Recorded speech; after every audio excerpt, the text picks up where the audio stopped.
जोमदार कांदा उत्पादनासाठी 7 भन्नाट SOPs. वेळ आली आहे कांदा पुनर्लागवडीची.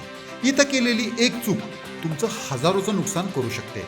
त्यामुळे ही सप्तसूत्री नक्की अंमलात आणा. नंबर 1, बायोमिक्स ट्रायकोडर्मा मातीत मिसळणे. एकरी 100 किलो कुजलेलं शेणखत किंवा गांडूळ खत घ्या आणि त्यामध्ये बायोमिक्स किंवा ट्रायकोडर्मा मिक्स करून पुनर्लागवडीआधी शेतात विस्कटून द्या. यामुळे कांद्यातील मर, पिळक्या, बुंदासड यासारख्या रोगांना दूर ठेवण्यासाठी मदत मिळेल. Number 2, basal dose. लागवडीपूर्वी बेसल डोस नक्की द्या. यामुळे रोपांना अन्नद्रव्य व चांगलं पोषण मिळतं. आता कोणता बेसल डोस किती प्रमाणात द्यायचा याची सविस्तर माहिती तुमच्या स्क्रीनवर पहा.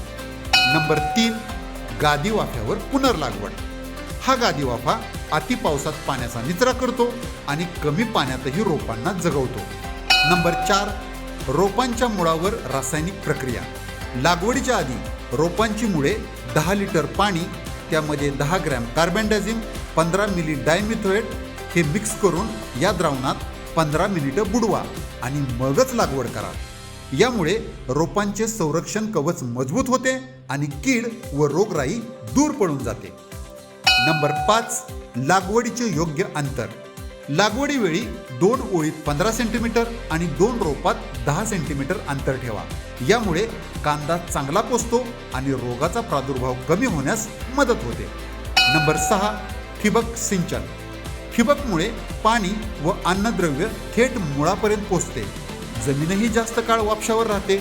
ड्रिंचिंगही सोपी होते आणि कांदा होतो दमदार.